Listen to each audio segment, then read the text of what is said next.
Hello students, myself Gaurav Mishra. Today we shall discuss NTA NEET based test number 104 chemistry paper. Today is 31st of August. So let's begin. Paper के बारे में judgement में end of the discussion में लेने की कोशिश करूँगा. चलिए पहले क्वेश्चन पर आते हैं. इसमें अपन को एक मिनरल पेरोवोस्काइट के स्ट्रक्चर के बारे में बताया गया है. It is basically an oxide and many things have been described in the question, but basically the question is about determining the charge. The sum of charges on the cation A and B must be +6. ये अपन को दिया हुआ है. Oxidation state of titanium in CaTiO3 is. This is what we have to determine ultimately. The rest of the language of the question is just time consuming and just confusing you. Basically we have to find the charge present on titanium. That's it. तो आपको ये पता होना चाहिए कि यहाँ पर oxide है तो ऑक्सीजन पर चार्ज तो -2 है, और कैल्शियम हमेशा +2 ऑक्सीडेशन स्टेट शो करता है. Calcium always shows an oxidation state of +2. Titanium का ऑक्सीडेशन स्टेट अगर x मान लें तो हमें चार्ज बैलेंस अप्लाई कर देना चाहिए. 2 + x + 3 टाइम्स -2 मस्ट बी 0. यहाँ से x की वैल्यू हमें मिल रही है +4. This is the oxidation state of titanium. Third option is correct. Coming to the second question. Least stable hydride is. Which hydride is the least stable. अगर आप observe करें तो ये सारे के सारे हाइड्राइड्स 14th ग्रुप के हैं. Stannane is SnH4, silane is SiH4, plumbane is PbH4, germane is GeH4, and these elements belong to 14th group. Silicon के नीचे जर्मेनियम, जर्मेनियम के नीचे टिन, और टिन के नीचे लैड. डाउन द ग्रुप जाने पर इनर्ट पेयर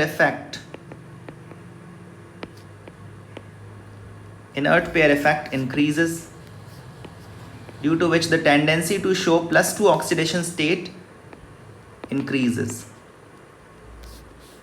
इन सब में जो मेटल का ऑक्सीडेशन स्टेट है या एलिमेंट का ऑक्सीडेशन स्टेट है, मेटल या सेमी मेटल का, वो +4 है. लैड के लिए +4 ऑक्सीडेशन स्टेट लेस स्टेबल है, +2 ऑक्सीडेशन स्टेट मोर स्टेबल है. So lead hydride plumbane is the least stable hydride out of the 4. Next question. Which of the following combination does not liberate ammonia gas. This question can be done by eliminating the options also. किस किस case में ammonia gas liberate होगी वो जानने के बाद किस में लिबरेट नहीं होगी वो भी आप आइडेंटिफाई कर सकते हैं. जैसे अमोनियम क्लोराइड को हीट करने से definitely we get ammonia gas along with the liberation of hydrogen chloride gas. In the third case, basically we have an acid base reaction between NH4 plus and OH minus, in which we get ammonia, and obviously water is formed along with the formation of sodium carbonate. For complete reaction you need 2 moles of NaOH for 1 mole of ammonium carbonate. So we will get 2 moles of water as well along with the formation of sodium carbonate. तो ammonia यहाँ भी liberate हो रहा है. और ये जो nitrides हैं, नाइट्राइड्स की रिएक्शन में तो अमोनिया हमेशा बनता ही है. लिथियम नाइट्राइड की वाटर से रिएक्शन होगी तो NH3 बनेगा along with the formation of LiOH. So these 3 reactions liberate ammonia. So the reaction which does not liberate ammonia must be the heating of NH4ClO4. So you can eliminate the options to mark the answer as well.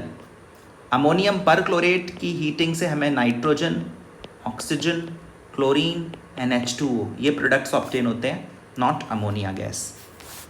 Coming to the fourth question. We have to find the concentration of sodium sulphate in parts per million. So what is parts per million?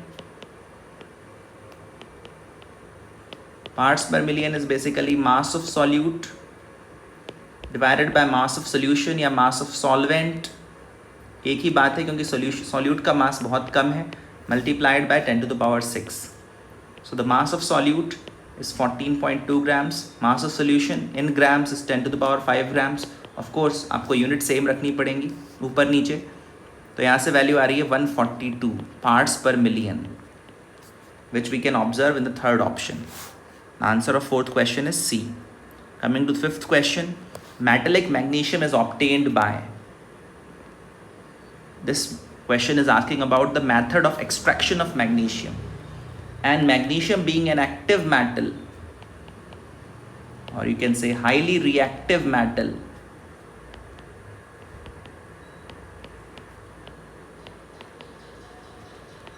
ये extract किए जाते हैं by electrolysis, extracted by the electrolysis of their molten salts, fused salts. ये बात हमें observe करनी है, ध्यान रहे आपको एक्वस सोल्यूशन नहीं लेना है, आपको मोल्टन या फ्यूज्ड MgCl2 लेना पड़ेगा, मतलब pure MgCl2। Answer would be C. Coming to the sixth question, arrange basicity of the following compounds in decreasing order. So in this question, first of all you have to look at the hybridization of nitrogen atom also. This is pyridine, first compound, which is aromatic, but the lone pair of nitrogen is available to be donated to an H plus ion, but this nitrogen atom is sp2 hybrid. In third and second compound, the nitrogen atoms are sp3 hybrid, and sp3 hybrid nitrogen is less electronegative, and less electronegative nitrogen will have more tendency to release its lone pair. और ये जो fourth वाला compound है इसको pyrrole कहते हैं। Pyrrole में nitrogen का जो लोन पेयर है वो रेजोनेंस में इन्वॉल्व है। This is what makes pyrrole aromatic. This lone pair is involved in delocalization, involved in resonance. This lone pair is not available, not free to be donated to an H plus ion, to a proton. तो जब इसका lone pair available ही नहीं है donation के लिए तो ये definitely weakest base है, ठीक है ना। और जो स्ट्रॉन्गेस्ट बेस है वो सेकंड और थर्ड में से होगा। अब ये जो थर्ड वाला कंपाउंड है ये एक 3 डिग्री अमीन है, और ये जो सेकंड वाला कंपाउंड है ये 2 डिग्री अमीन है। And 2 degree amines are overall more basic, stronger base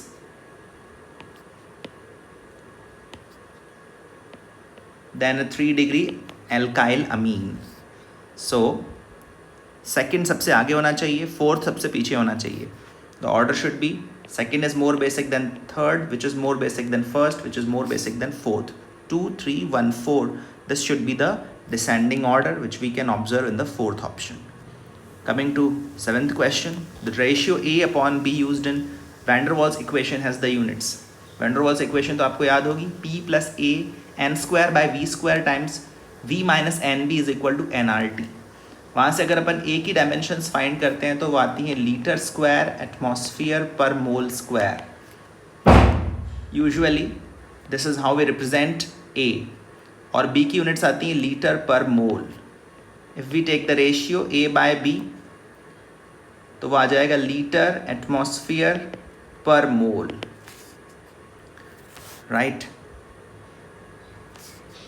litre atmosphere per मोल अपन को फर्स्ट ऑप्शन में दिख रहा है, बट लीटर को अपन डेसीमीटर क्यूब भी लिख सकते हैं, ये भी सही है। और डाइन जो है वो फोर्स की यूनिट्स होती हैं। Dyne is a unit of force. Litre atmosphere basically energy की यूनिट है, और एनर्जी की एक यूनिट जूल्स भी होती है, एनर्जी की एक यूनिट डाइन सेंटीमीटर भी होती है CGS सिस्टम में, ठीक है ना। Although dyne centimetre is not the same as joule. 1 dyne centimetre is basically 10 to the power -7 of joule, लेकिन डाइन सेंटीमीटर यूनिट तो है एनर्जी की, इसलिए इसको भी अपन यूज़ कर सकते हैं। All of these units are given to be correct. Now coming to 8th question, silver powder के साथ हीटिंग कर रहे हैं, अपने पास ट्राई ब्रोमाइड है। ट्राई ब्रोमाइड, इस तरह की रिएक्शन एल्काइन फॉर्मेशन की रिएक्शन होती है, और इस वाले कार्बन से इस तरह के दो मॉलिक्यूल्स आपस में जुड़ जाएंगे इस वाले कार्बन के थ्रू दो यूनिट्स आपस में जुड़ जाएंगी ट्रिपल बॉन्ड के ज़रिए। इस कंपाउंड की अगर आप नेमिंग करेंगे तो ये 3 हेक्साइन है, थर्ड ऑप्शन। 8th का answer C. Coming to the 9th question, SO2 plus NO plus H2O gives X plus a dibasic acid। ये बेसिकली एक रिडॉक्स रिएक्शन है। SO2 का यहाँ पर ऑक्सीडेशन हो रहा है और ऑक्सीडेशन से बन रहा है H2SO4 और NO का रिडक्शन हो रहा है और उससे बन रहा है N2O। ठीक है, फिर ये जो N2O है ये NaNH2 सोडामाइड से रिएक्शन कर रहा है और इससे बनेगा Na3N, right, plus H2O as is given. तो आप देख सकते हैं ऑप्शंस में Na2N तो कोई कंपाउंड होता ही नहीं है और ये रिडॉक्स रिएक्शन है जिसमें SO2 का ऑक्सीडेशन हो रहा है और NO का रिडक्शन हो रहा है, तो रिडक्शन से N2O ही बन सकता है। इस तरह से अगर आप स्मार्टली सोचें तो आपको समझ में आएगा कि N2O and NaN3 are the probable products. अगर आपने ये रिएक्शन पहले नहीं भी देखी हुई है तो भी आप कॉमन सेंस से सोचकर आंसर मार्क कर सकते हैं। ठीक है, आगे बढ़ते हैं। 10th question, the de Broglie wavelength of a neutron at 1327 degree Celsius is lambda, what will be its wavelength at 127 degree Celsius. तो यहाँ पर अपन को इस फैक्ट का यूज़ करना है कि जो एवरेज काइनेटिक एनर्जी है of a particle in gaseous state वो 3/2 kT इस फॉर्मूला से देते हैं। ठीक है, K final upon K initial को भी upon T final upon T initial लिख सकते हैं और ये टेम्परेचर ऑब्वियसली अपन को केल्विन्स में रखना है। 400 kelvin is the final temperature and 1600 kelvin is the initial temperature. तो K final upon K initial 1/4 आ रहा है।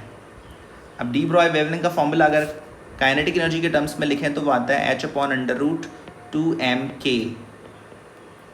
अब इसको अपन 2 बार डिवाइड कर रहे हैं, मतलब एक बार लैम्डा फाइनल का एक्सप्रेशन लिखा, एक बार लैम्डा इनिशियल का एक्सप्रेशन लिखा और फिर डिवाइड किया।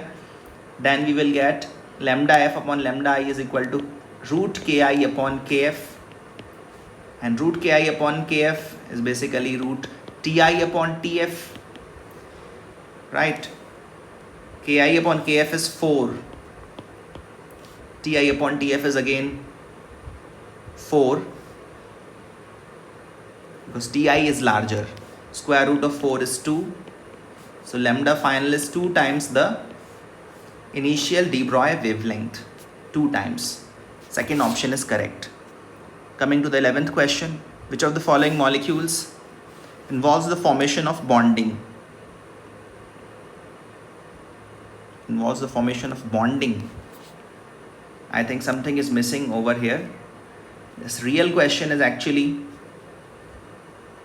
involving p-pi d-pi bonding. This question is basically talking about p-pi d-pi bonding. Trimethylamine, and the fourth option is again missing in this current PDF. Anyways, trimethylamine में तो p-pi d-pi bonding होने का कोई सवाल ही उठता नहीं है, क्योंकि p-pi d-pi bonding तभी हो पाएगी जब अपने पास एलिमेंट जो हो वो 4th पीरियड या उससे हायर पीरियड का हो, 3rd पीरियड या उससे हायर पीरियड का हो, because 2nd period elements don't have d orbital in their valence shell. Carbon monoxide can also not involve p-pi d-pi bonding. Triacylamine can involve p-pi d-pi bonding. Triacylamine looks like this and it can involve back bonding. This lone pair of nitrogen can be donated in the d orbital of silicon, empty d orbital of silicon. So this would be p-pi d-pi bond.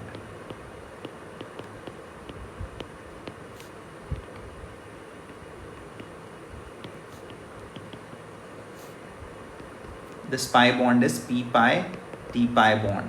P orbital of nitrogen and d orbital of silicon. Answer is C. Coming to the 12th question, when ethyl iodide and N-propyl iodide are allowed to react with sodium in the presence of dry ether, the number of alkanes that would be produced is. So we have two alkyl halides, ethyl iodide and N-propyl iodide, reacting with sodium in the presence of dry ether. This is basically Wurtz reaction, which is used for the formation of symmetrical alkanes.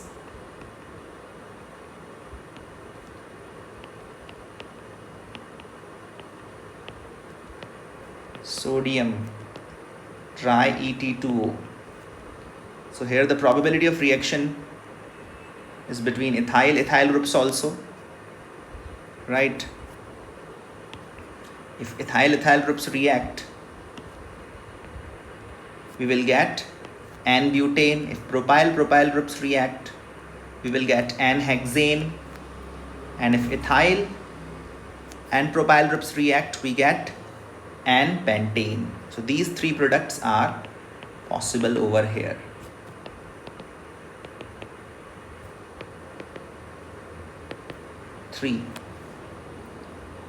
Cross products and self products. 12th ka answer C. Coming to the 13th question, which of the following halides cannot be hydrolyzed at room temperature? इसमें जो hydrolyse नहीं हो पाता है वो अपन को factually थोड़ा पता होना चाहिए. SF6 can't be attacked. Sulfur atom in SF6 can't be attacked by water molecules as it is sterically hindered. It is sterically hindered by fluorine atoms, 6 fluorine atoms, right? Moreover, NF3 can also not be hydrolyzed. Can't be hydrolyzed. Hydrolyse करने के लिए water molecule के attack कराने के लिए या तो central atom के पास कोई एम्प्टी ऑर्बिटल हो या कॉर्नर एटम के पास कोई एम्प्टी ऑर्बिटल हो. बट NF3 में neither nitrogen nor fluorine atoms have an empty orbital in them. Have an empty orbital so as to accept a lone pair from H2O molecules. NF3 cannot be hydrolyzed, SF6 cannot be hydrolyzed, TeF6 can be hydrolyzed because tellurium is larger in size. NCl3 can also be hydrolyzed because chlorine atom can accept electron pair from water molecule. Not nitrogen but chlorine can accept. So 1 and 3 can be hydrolyzed, 2 and 4 cannot be hydrolyzed. Answer would be D. Coming to 14th question. Equilibrium constants are given for a reaction at 500 Kelvin and 700 Kelvin. You look at the values, you find that equilibrium constant at 700 Kelvin is more than the equilibrium constant at 500 Kelvin. That means as temperature increases, K also increases. This is possible for an endothermic reaction. Only endothermic reactions show this property. For exothermic reactions, equilibrium constant decreases on increasing the temperature. Coming to the 15th question, glycol forms diethylene glycol on heating with. So this reaction basically involves dehydration. Glycol ethylene diol को बोलते हैं.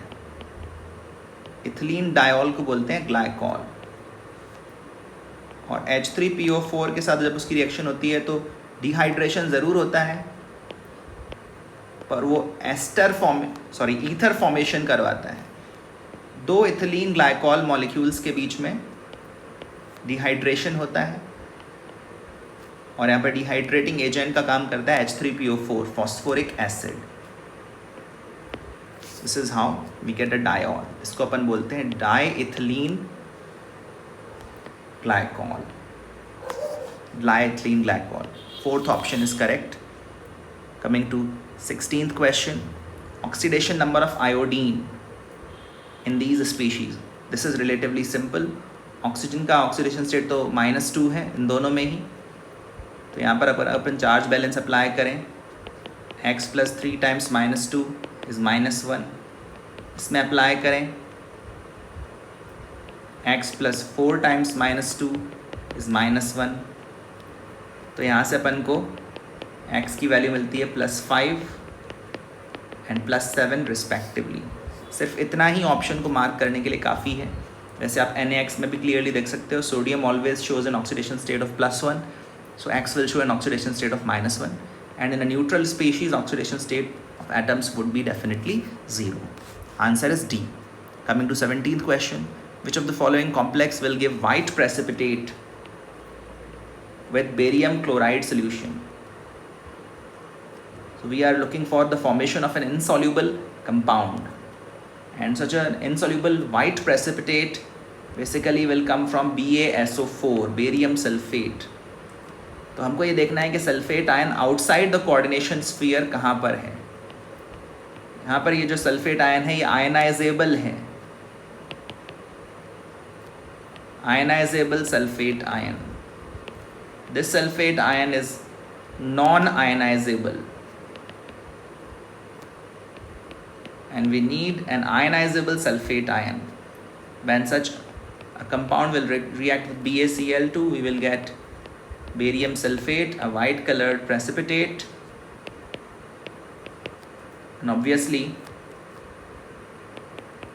there would be exchange of ions, and the formula of the new coordination compound would be CrNH3O5Cl and Cl2 outside the coordination sphere also. Answer is A. Coming to 18th question, in the given reaction we have to identify Y.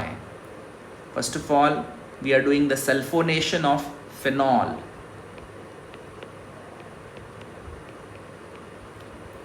So we will get this product, a sulfonic acid.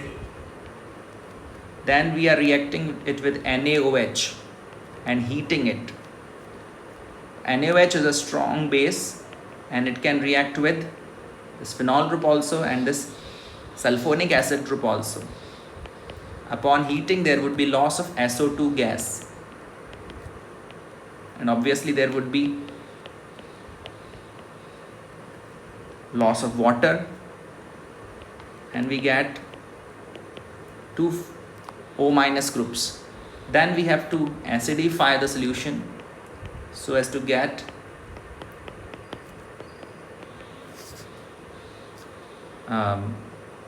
a diol. ठीक है, para position पर लगे हुए हैं OH groups एक दूसरे के respect में. यहाँ पर ये जो एसिडिक हाइड्रोलिसिस वाला पार्ट है वो मेंशन नहीं है. ये जो H3O+ वाला पार्ट है ये स्कीम ऑफ थिंग्स में मेंशन नहीं है. नेवरदलेस अगर हम ऑप्शंस देखें तो हमें समझ में आता है कि थर्ड ऑप्शन हमें मार्क करना चाहिए. Coming to 19th question, the enthalpy change for a reaction does not depend upon, किस पर डिपेंड नहीं करता. Use of different reactants for the same products, इस पर तो डिपेंड करेगा. एंथैल्पी चेंज रिएक्टेंट्स और प्रोडक्ट्स दोनों पर डिपेंड करता है. If you are keeping the product same but changing the reactants, definitely enthalpy change will change. The nature of intermediate reaction steps, इस पर एंथैल्पी चेंज डिपेंड नहीं करता. ठीक है ना, because enthalpy is a state function. हमें reaction एक step में करानी हो या मल्टीपल स्टेप्स में करानी हो, अगर ओवरऑल रिएक्शन सेम है तो एंथैल्पी चेंज की वैल्यू भी सेम आएगी. अगर हम C + ½ O2 गिव CO बनाएं और फिर CO + ½ O2 गिव CO2 बनाएं, दो स्टेप्स में CO2 बनाएं, या फिर डायरेक्टली कार्बन को एक्सेस ऑफ ऑक्सीजन से रिएक्ट करा के CO2 बना दें, एंथैल्पी चेंज दोनों ही प्रोसेसेस में ओवरऑल सेम आएगा. The difference in the initial and final temperature of the involved substances, enthalpy temperature पर तो डिपेंड करती ही है. Physical states of reactants products पे भी डिपेंड करती है. किस पर डिपेंड नहीं करती है?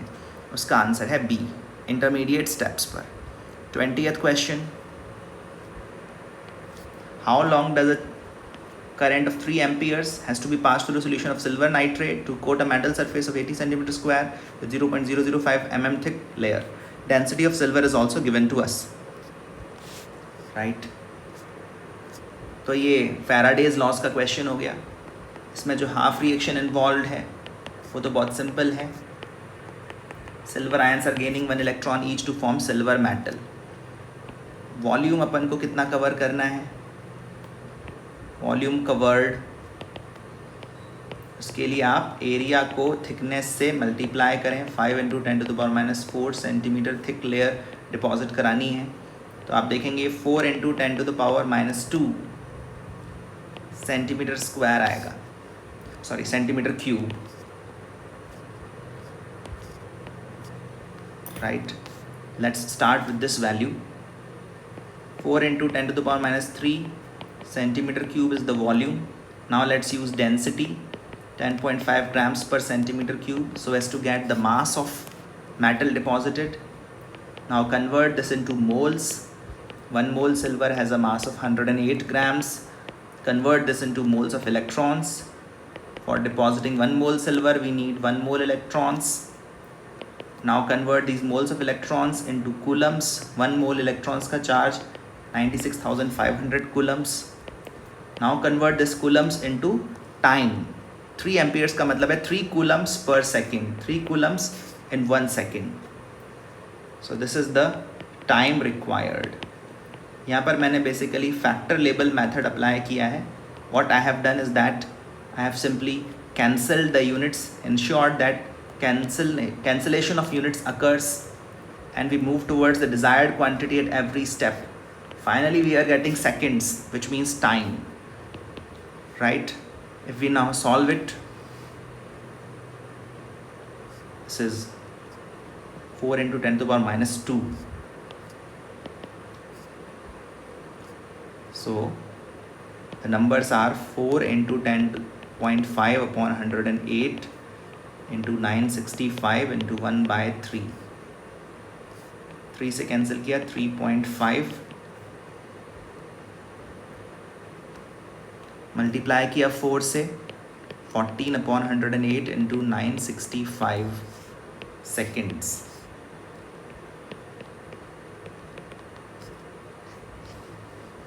ये वैल्यू अगर आप फाइंड करेंगे तो ये 125.09 सेकेंड्स आएगी। This will involve some multiplication and division, but you will get the value. Coming to 21st question, in which of the following molecular species both sigma and pi dative bonds are present? Dative bonds means coordinate bonds. Coordinate bond means ऐसा covalent bond जिसके दोनों electrons एक ही atom ने provide किए हों. Both electrons of the shared pair are coming from the same atom. So in BF4- we have only sigma bonds present, no pi bonds. तो ये तो वैसे भी आंसर होने वाला नहीं है, only sigma bonds. NH4 plus also we have only sigma bonds. BeF42- also we have only sigma bonds. लेकिन अगर अपन Be2Cl4 का स्ट्रक्चर लिखें तो इसमें 2 क्लोरीन एटम्स ब्रिज का काम कर रहे हैं। ये जो ब्रिज्ड क्लोरीन एटम्स हैं, ये तो सिग्मा कोऑर्डिनेट बॉन्ड बना रहे हैं।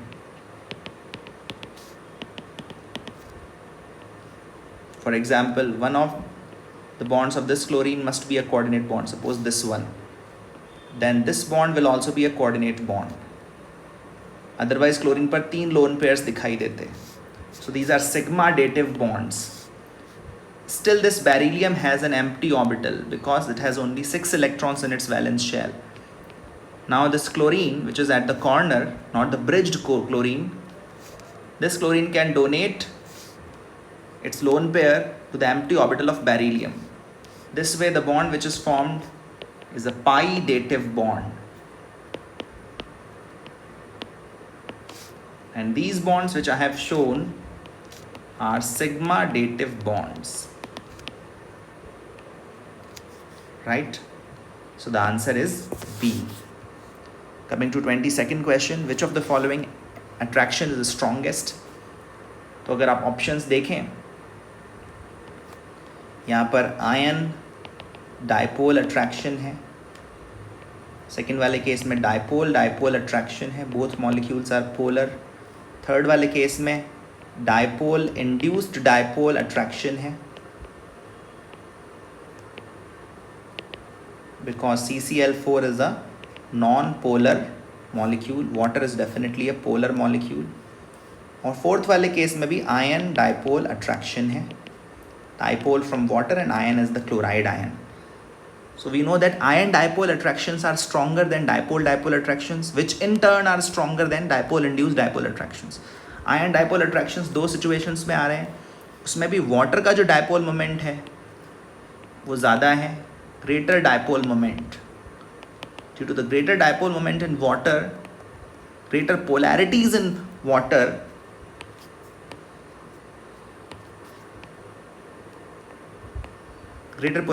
water, the interaction established would also be stronger.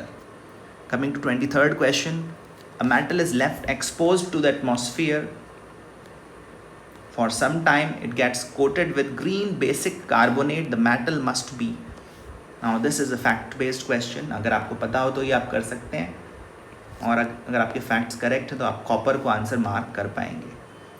Copper जो है वो एयर में प्रेजेंट कार्बन डाइऑक्साइड के साथ, मॉइस्चर के साथ एंड ऑक्सीजन के साथ रिएक्शन करके क्यूप्रिक हाइड्रोक्साइड बनाता है, which is basic .cu2CO3। So we get a combination of two compounds जिसका ओवरऑल जो कलर है वो ग्रीन है, this is a green mass. ठीक है, 23rd का answer C.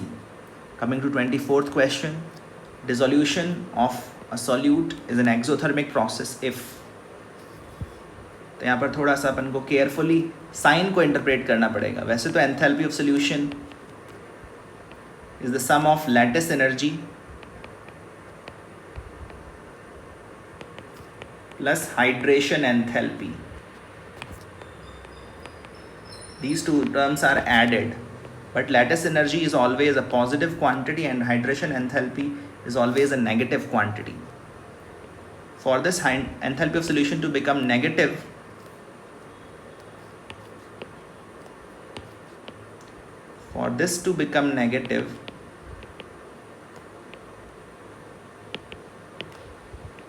hydration enthalpy magnitude should be greater. Magnitude of hydration enthalpy should be greater. So magnitude of delta H hydration should be more than the magnitude of lattice enthalpy. I think the question here is talking about the magnitude only, and accordingly answer should be A. Coming to 25th question, read carefully. You are given 3 moles of HCHO. Dilute Na2CO3 means the medium is basic medium. So the reaction here would be aldol reaction, cross aldol reaction. This Na2CO3 will abstract the alpha hydrogen from acetaldehyde. An enolate ion will form, which will finally attack on the carbonyl group, and after extraction of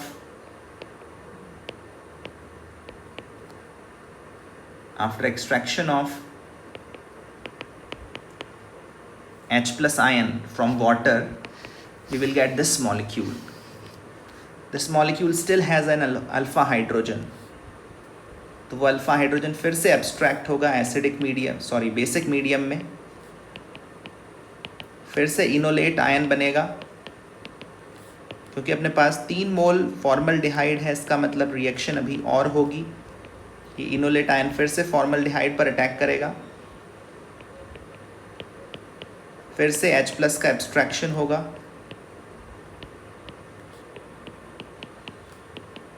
and we will get this compound. अभी भी इस compound के पास आप देख सकते हैं एक alpha hydrogen available है। अगली बार इसको एब्स्ट्रैक्ट करेंगे OH- से, और फिर से HCHO से रिएक्शन कराएंगे और वाटर से H+ एब्स्ट्रैक्ट करेंगे।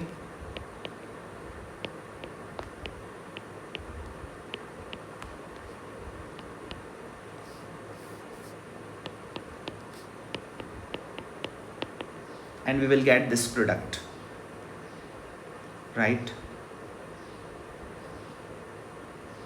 अगर अपने पास 4 मोल HCHO होते तो एक बार और रिएक्शन हो सकती थी, ऑक्सीडेशन रिडक्शन प्रोडक्ट बन सकता था। इसके बाद इसकी अपन कैनेजारो रिएक्शन भी करा सकते हैं, बट क्वेश्चन के ऑप्शंस को देखते हुए अपन को थर्ड ऑप्शन अभी मार्क करना पड़ेगा, क्योंकि HCHO अपन ने 3 मोल ही लिया है। इसका मतलब अब फर्दर HCHO का अपन ऑक्सीडेशन कराएं और इस कंपाउंड का रिडक्शन कराएं, ऐसा पॉसिबल नहीं हो पाएगा। Coming to 26th question, LiAlH4 की रिएक्शन टर्शरी अमाइड के साथ LiAlH4 की जब रिएक्शन कराएंगे तो अपन को टर्शरी अमीन मिलेगा। CO ग्रुप रिड्यूस हो जाएगा and we will get a 3 degree amine, tertiary amine. This is what we will get. Fourth option is correct. Coming to 27th question. Calculate the heat required to make 6.4 kilogram of CaC2 from CaO and carbon solid from the reaction. The reaction is given, in between a plus sign should also be there. First of all, let's find the moles of CaC2. CaC2 is 6400 grams and its molar mass is 64 grams per mole. So overall we have 100 moles of CaC2. Now let's find the enthalpy change of this reaction.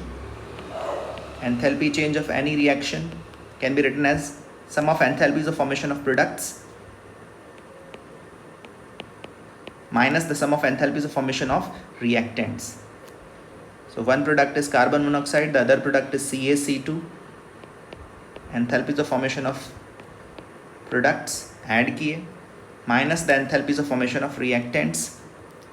एक reactant का enthalpy of formation -151.6 है और एक reactant ये जो carbon solid है इसको अपन graphite के फॉर्म में ही एज्यूम करेंगे और इसका स्टैंडर्ड एंथैल्पी ऑफ फॉर्मेशन 0 हो जाएगा। ये वैल्यू भी किलो कैलोरी में। तो फाइनली अपन को मिल रहा है -40.6 plus 151.6 kilo calorie. This value is 111 kilocalorie. This is the standard enthalpy change of the given reaction. But in this reaction, 1 mole CaC2 is being formed. For 1 mole CaC2 formed, if we want to form 100 mole CaC2 as is the requirement of the question, then the energy required would be 111 times 100 kilocalories or 1.11 into 10 to the power 4 kilocalories. This much of heat would be required, absorbed. The answer would be C. Coming to 28th question. In the chemical reaction of potassium ferrocyanide and hydrogen peroxide in the presence of dilute H2SO4. In this reaction, ferrocyanide is basically oxidized. K4FeCN6 gets converted into K3FeCN6, potassium ferricyanide. H2O2 itself gets reduced and ferrous ions get oxidized. K3FeCN6, we get KOH.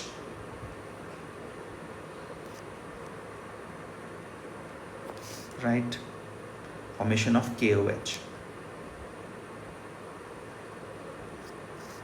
in acidic medium. The reaction has not been balanced, but the products are correct. Ferrocyanide gets reduced to ferricyanide. This reduced word is wrong. It gets oxidized. Ferrocyanide gets oxidized. This is correct. Iron does not change its oxidation state. Surely wrong. Hydrogen peroxide is oxidized. Again wrong. Hydrogen peroxide is acting as an oxidizing agent. It itself is getting reduced. Correct answer is B. Coming to 29th question. Now read the question carefully. Red hot carbon will remove oxygen from the oxides XO and YO, not from ZO. ZO का reduction नहीं हो पाता, मतलब Z की oxide बनाने की tendency ज़्यादा है। तो यहाँ से हमको पता चल रहा है कि Z is a more active metal than carbon. Carbon is definitely a more active metal than X and Y. ठीक है. Use this evidence. Also it is given that Y will remove oxygen from XO.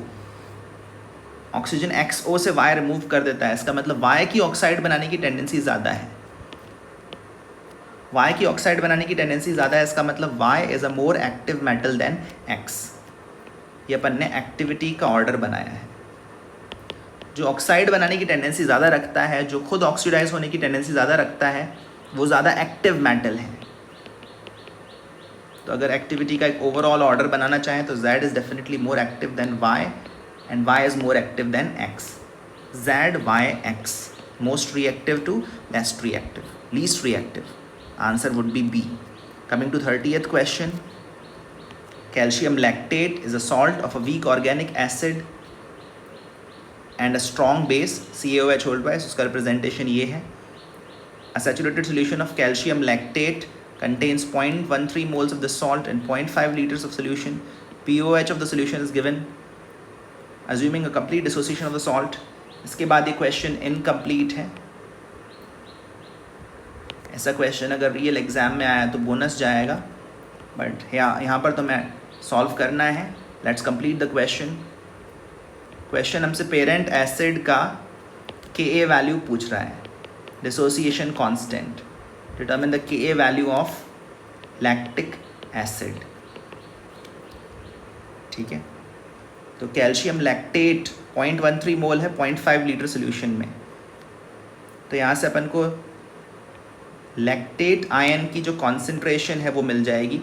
Lactate ion की concentration twice होगी, क्योंकि calcium lactate के एक unit में 2 lactate ions हैं. तो लैक्टेट आयन्स के मोल्स 0.26 हो जाएंगे 0.5 लीटर्स में. तो यहाँ से अपन देखेंगे कॉन्सेंट्रेशन आ रही है 0.52 मोलर. अब लैक्टेट आयन वाटर से रिएक्ट करके लैक्टिक एसिड बना रहा है, OH माइनस आयन्स बना रहा है. अब हमें दिया हुआ है pOH value. pOH is 5.6. Let's try to find antilog. Log of OH minus is -5.6. Right. इसको थोड़ा सा मैनिपुलेट करें. -5 -0.6. -5 can be written as 10 to the power -5 का log. -0.6 is minus log of 4. So this can be combined to be written log 10 to the power -5 by 4. There is log on both sides. Now we can remove the log sign. OH minus concentration is 10 to the power -5 by 4 molar, or 2.5 into 10 to the power -6 molar. अगर OH minus ion की ये concentration है 2.5 into 10 to the power -6 molar, तो lactic acid की भी यही concentration होगी 2.5 into 10 to the power -6 molar. और लैक्टेट आयन की कॉन्सेंट्रेशन में कोई ख़ास बदलाव नहीं आया है. उसकी concentration 0.52 molar. These are the equilibrium values. यहाँ से अपन Kb फाइंड कर सकते हैं. ये इक्विलिब्रियम कॉन्सेंट्रेशंस हैं, तो Kb हो जाएगा 2.5 इंटू 10 टू द पावर -6 का स्क्वायर अपॉन 0.52. अगर Kb पता चल गया तो Ka ऑफ लैक्टिक एसिड भी फाइंड कर सकते हैं. Kw upon Kb for a conjugate acid base pair. Kw 25 degree Celsius पर 10 टू द पावर -14 होता है. 2.5 का स्क्वायर 6.25 होता है into 10 to the power -12 upon 0.52. ये वैल्यू आ जाएगी 0.52 upon 6.25 into 10 to the power -2. इसको आगे बढ़कर सॉल्व करें. 52 upon 6.25 into 10 to the power -4. 52 upon 6.25 अगर अपन ऑप्शंस में देखें तो सब जगह 8.24 के ही टर्म्स आ रहे हैं. तो डेफिनेटली ये डिवीजन जो है वो 8.24 ही होना चाहिए into 10 to the power -4. This is the Ka of the parent acid. 8.25 into 10 to the power -4. Carefully देखें, ऑप्शन बी करेक्ट है. Coming to 31st question. Which of the following compounds will not form tribromo derivative. तो इसमें थोड़ा सा facts अपन को पता होना चाहिए. एनेसॉल ट्राइब्रोमो प्रोडक्ट बनाता है ब्रोमीन वाटर से रिएक्ट करके. इसके ऑर्थो और पैरा पोजिशंस सब पे ब्रोमो ग्रुप अटैच हो जाता है, ठीक है। फिनॉल तो ऐसा करता ही है, अपन जानते हैं फैक्चुअली। सैलिसिलिक एसिड में भी ऐसा होता है, COH ग्रुप रिप्लेस हो जाता है। लेकिन ऑर्थोक्रेसॉल में, जिसमें OH के ऑर्थो पोजिशन पर मिथाइल ग्रुप लगा हुआ है, उसका अगर अपन ब्रोमीन वाटर से रिएक्शन कराएं तो ऑर्थो पोजिशन ब्लॉक्ड है और ये रिमूव भी नहीं होती है, तो हमें सिर्फ डाई ब्रोमो प्रोडक्ट ही ऑब्टेन होता है। तो ट्राई ब्रोमो प्रोडक्ट ऑर्थोक्रेसॉल के केस में हमको नहीं मिलेगा। Coming to 32nd question, the reagents used in the preparation of aspirin. Aspirin is basically acetyl salicylic acid. Salicylic acid का डेरिवेटिव है। सैलिसिलिक एसिड क्या होता है? OH COH ऑर्थो पोजिशंस पर, और acetyl salicylic acid is this OC double bond OCH3 COH। इसी को अपन commercially aspirin के नाम से जानते हैं।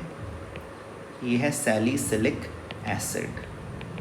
यहाँ से यहाँ तक जाने के लिए अपन को एस्टरिफिकेशन करना है, और एस्टरिफिकेशन के लिए यहाँ पर जो बेस्ट रिएजेंट है वो एक एनहाइड्राइड है, acetic anhydride, acid catalysed reaction. This is basically esterification reaction. Fourth option is correct. Coming to 33rd question, lyophilic salts are more stable than lyophobic salts because lyophilic salts में जो particles हैं, colloidal particles, वो ज़्यादा solvate होते हैं, ज़्यादा hydrate होते हैं। That is why they are loving the medium, they are loving the dispersion medium. Lyophilic, that's the word meaning. Correct option हो जाएगा C, the colloidal particles are more solvated.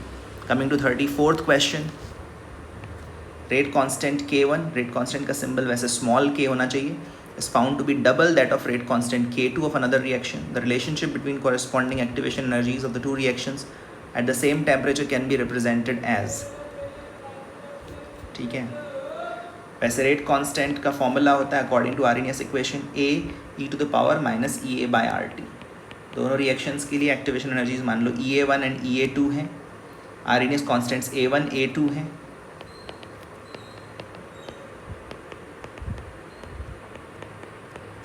Temperature same रख रहे हैं, और ये भी दिया हुआ है कि K1 is double of K2, मतलब K1 is more than K2। अगर A1 A2 सेम होते तो हायर रेट कांस्टेंट तभी आता है जब एक्टिवेशन एनर्जी स्मॉलर हो, बट A1 A2 के बारे में कोई इन्फॉर्मेशन नहीं है, no information about A1 A2। इसका मतलब EA1 EA2 भी अपन कंपेयर नहीं कर सकते। EA1 EA2 can't be compared, ठीक है ना। जैसे अगर एक्टिवेशन एनर्जीज डिफरेंट हों और अपन ln के वर्सेस 1/t का ग्राफ ड्रॉ करें, एक लाइन इस तरह से आई, एक रिएक्शन के लिए लाइन इस तरह से आई, स्लोप तो पॉजिटिव ही आएगा। एक लाइन स्टीपर आई, एक लाइन थोड़ा ग्रेजुअल आई। ये जो y इंटरसेप्ट है ये अपन को A की वैल्यू बताता है। अब इस वाले टेम्परेचर पर एक रेट कांस्टेंट दूसरे से ज़्यादा है, और इस वाले टेम्परेचर पर जो पहले ज़्यादा था वो अब कम है, और जो पहले कम था वो अब ज़्यादा है, ठीक है ना। तो अपन क्लेम नहीं कर सकते कि किसकी एक्टिवेशन एनर्जी ज़्यादा होगी, क्योंकि ग्राफ कि हम कौन से हिस्से में हैं, लेफ्ट हैंड साइड में हैं या राइट हैंड साइड में हैं, ये भी क्लेम करना पॉसिबल नहीं है, ठीक है ना।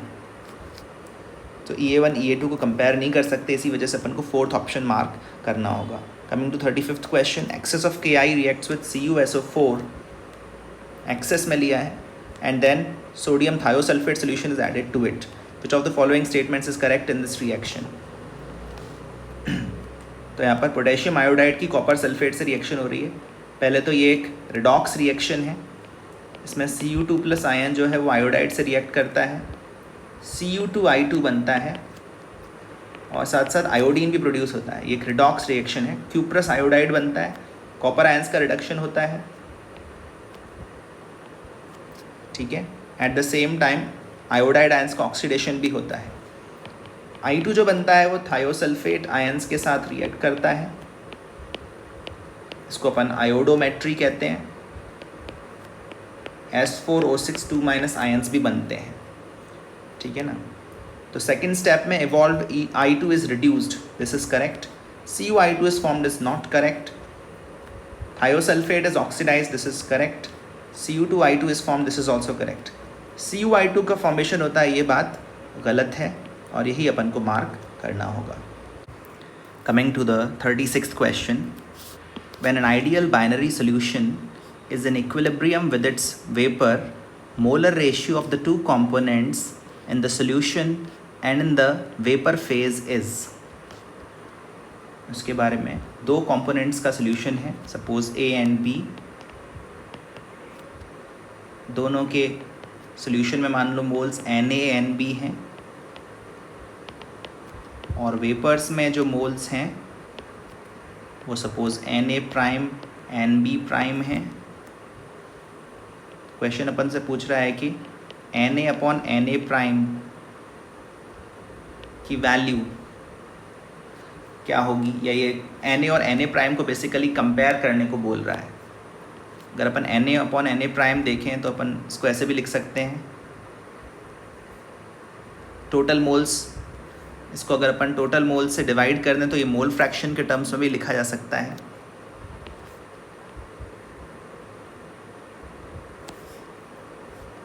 Na upon Na prime is basically XA upon YA.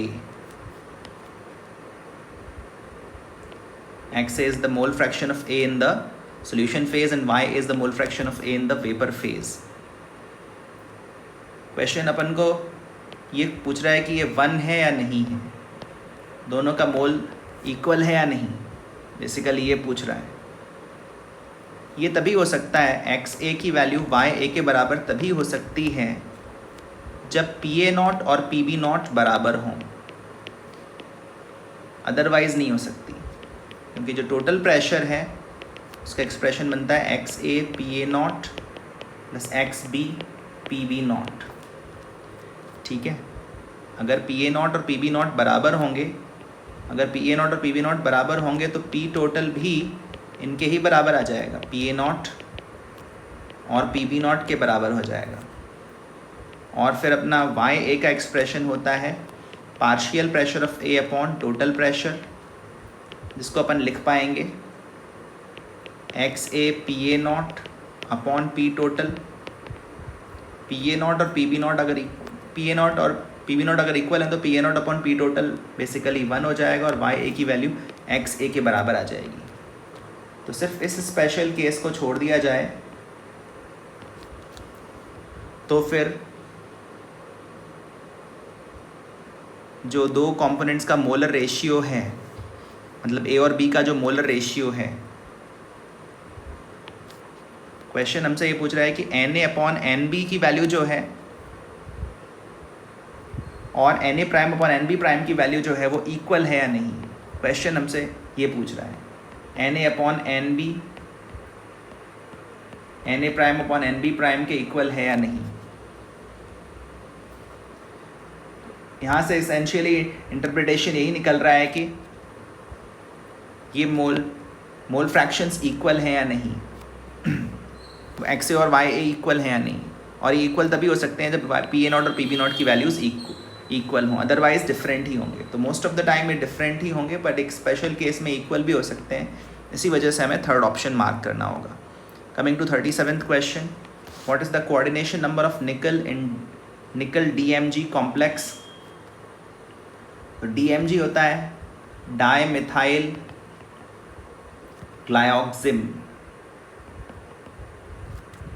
ग्लाइक्सिमेटो ligand है, और ये बेसिकली एक बाइडेंटेट लिगैंड है, और इसके साथ निकल कोऑर्डिनेशन नंबर 4 शो करता है। ये फैक्ट बेस्ड क्वेश्चन है, अगर अपन ये चीज़ जानते हो तभी अपन क्वेश्चन कर पाएंगे। जो फाइनल कॉम्प्लेक्स बनता है वो है NiDMG whole twice.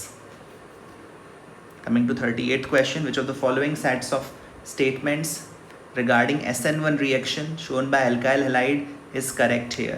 The SN1 reaction on chiral starting product, chiral starting material end up with racemization of the product. ये बात तो सही है. Due to carbocation formation हमें racemic mixture बनेगा. The more stable the carbocation intermediate, faster the SN1 reaction. This is also correct. Stability of carbocation पर ही rate of reaction depend करता है. Nucleophile plays no kinetic role in SN1 reaction. ये बात भी सही है. SN1 reaction का rate सिर्फ starting alkyl halide की concentration पर depend करता है. SN1 reaction involves inversion of configuration of optically active substrate. ये बात सही नहीं है. ये तो SN2 reaction की property है. 1, 2 and 3 statements are correct. Fourth option has to be marked. Coming to 39th question.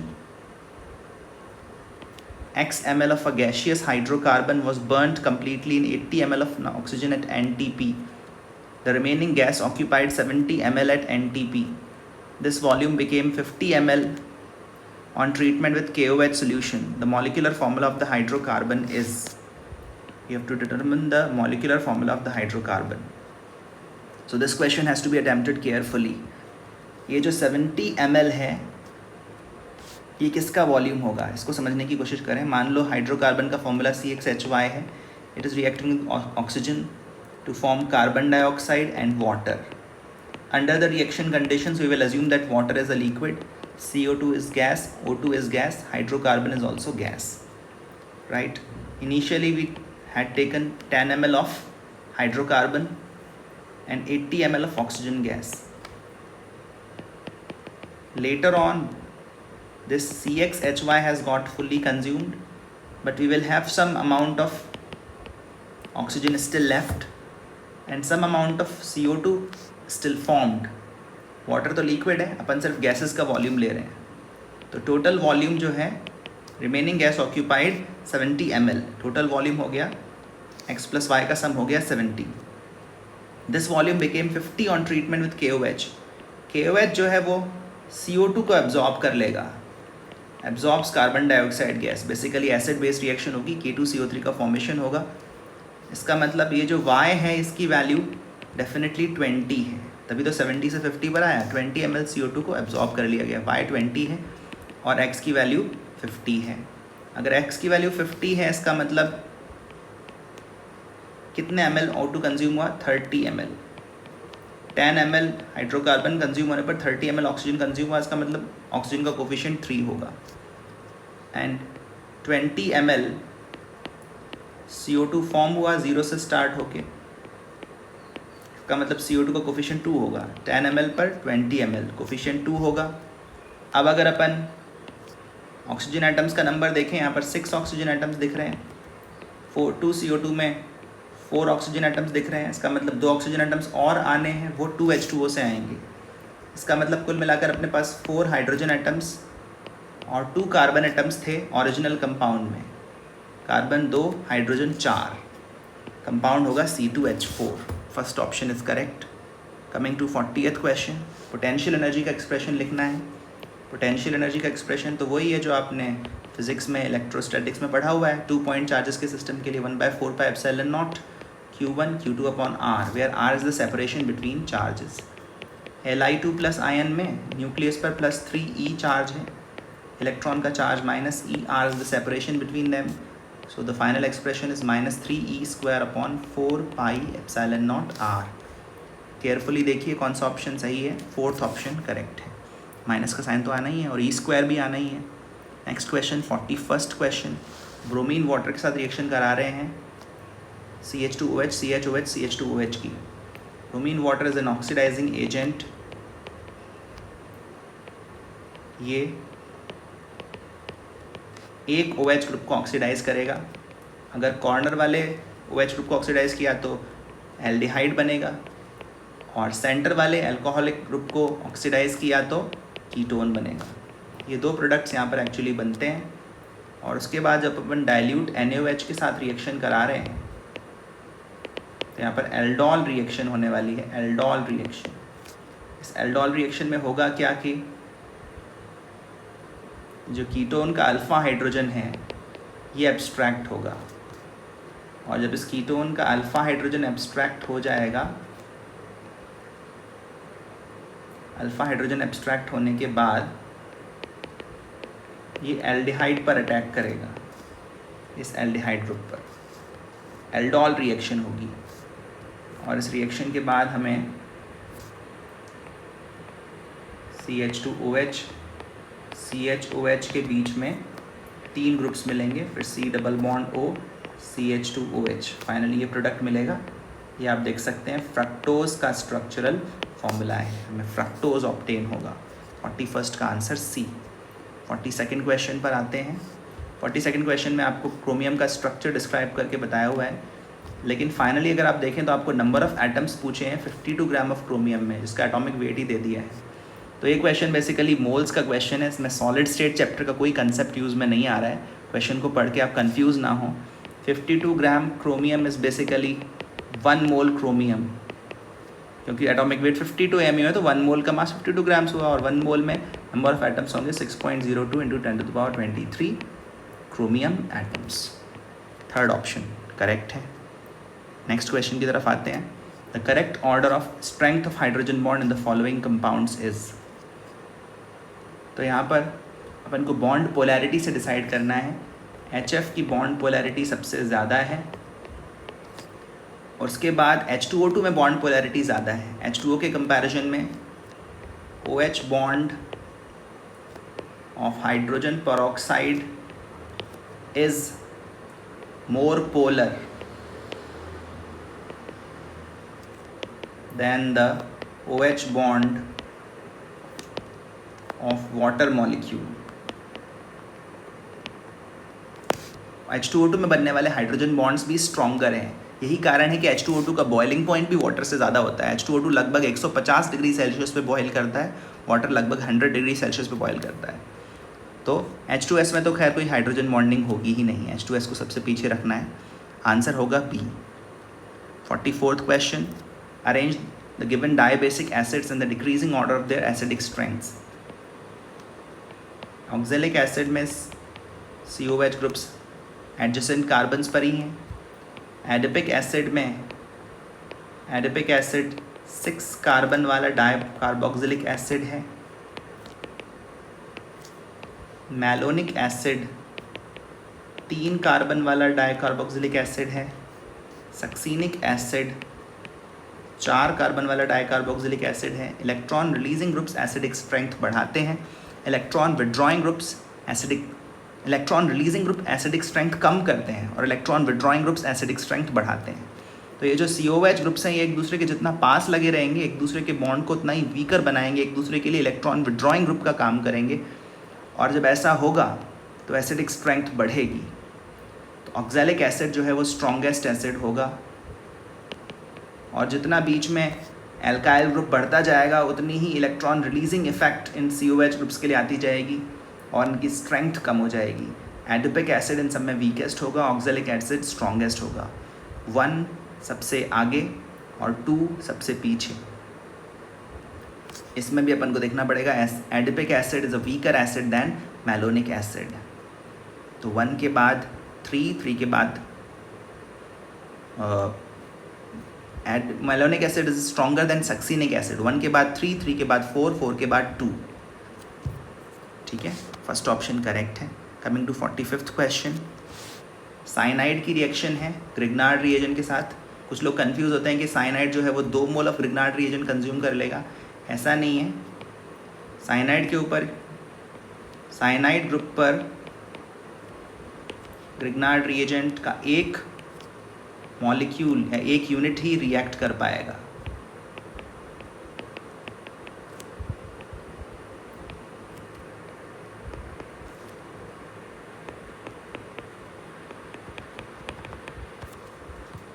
N-MgX+।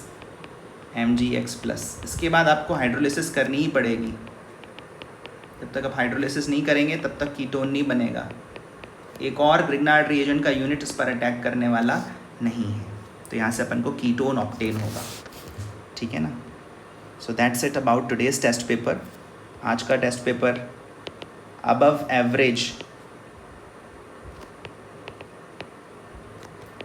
Average difficulty level का था।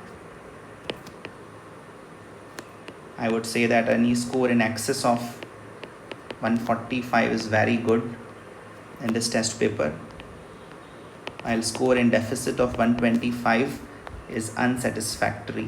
You should be scoring 130, 140 if you are well prepared. ठीक है, चलिए मोटिवेशन हाई रखिए, weaker topics पर work करिए, अपने class notes revise करिए. मिलते हैं किसी और टेस्ट पेपर के डिस्कशन में.